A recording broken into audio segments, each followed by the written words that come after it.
Hi everyone, just wanted to show you how me and my dad made this adapter plate for the Subaru swap. So what we basically did, you might see, like, this one looks a lot like the back end of a Subaru engine, which is true. We basically put the flywheel on the engine and traced the lines and everything on a piece of paper and gave it to an engineer which works in a CNC shop, and he basically cut out this entire piece for us, including these holes right here, these holes you can see. And the next thing we did was send it to machine shop and had like 2mm taken off the plate using the lathe, which gave us this edge that is necessary for the VW transmission to be mounted.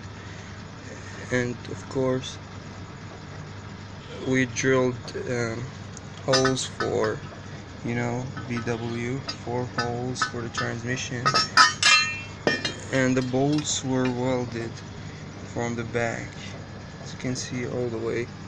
The welds aren't very good, but they're just for holding the bolt in place, so when you tighten it doesn't start spinning on its own. And here's the things you're gonna need about to know before make this thing. It's really cheap. This plate, all the work cost like $50, maybe less, 40. The bolts were like $5, and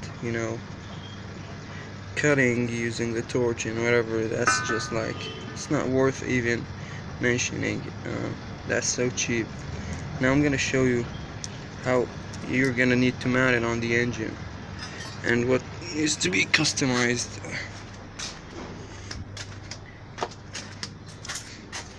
So this is the engine. As you can see, let me just so hard with one hand, but there you go. So this sits like this. Now this is the old engine stud, you're not gonna need that. Now as you can see, it's centered because it's basically traced around this edge of the Subaru flywheel. You're not gonna use this, but if you're getting an engine, make sure you get a flywheel if you're trying to make your own adapter, so you can trace the outline.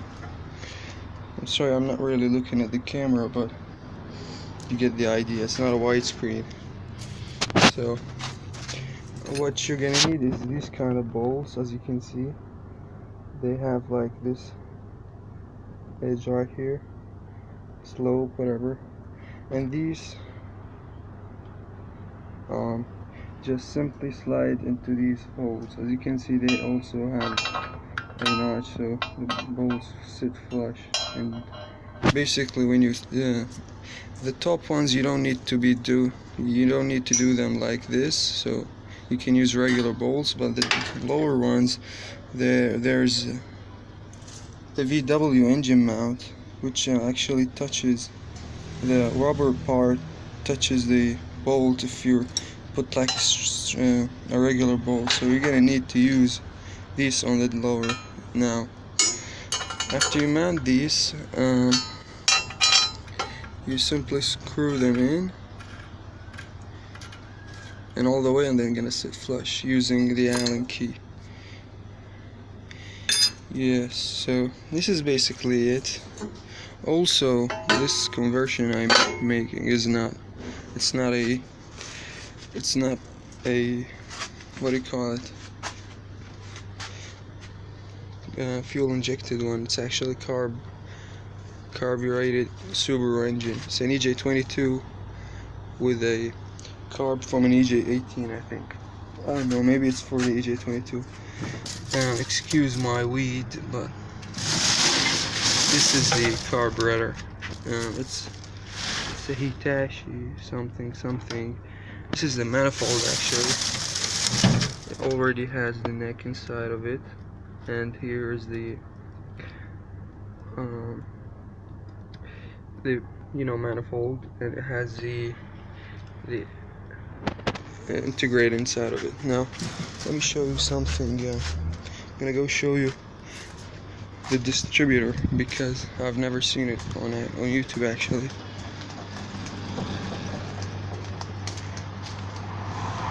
So this is the car, 71 Super Beetle. So dirty from the inside, but there you go. This is the actual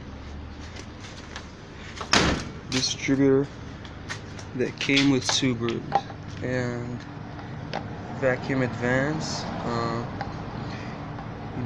for ports, whatever. It's a magneto, no worries, it's just so easy to hook up, and it has this weird mount that looks like this. I'm going to show you on the engine, but let me first show you. So as you can see, there's the lower bolts, and the bolts are going to touch this part of the rubber. You can cut an outline like this, but using these bolts just make the install easier, and you're not gonna damage your OEM VW parts. So let me show you where this thing sits. Surprisingly, this old engine kit only costs like $400 for the carb, the manifold, and the distributor. And so the disty sits like this. I don't know, this is me. You'd have to take off this cover. After taking it, it just sits like this. Excuse me. So the distributor sits like this. You see how on this, and there's like a locking bolt right here for your camage. I don't know what it's called, timing, retard and ignition retardation or something. This is an EJ22, as you can see. So this is just a small video. It's not really high quality, but I'm trying to help you guys, because those kits for these plates cost crazy numbers, like 500 for a plate that you can easily make for around $40. That's just a rip-off. And if you buy the flywheel too, that's just gonna cost you a ton of money.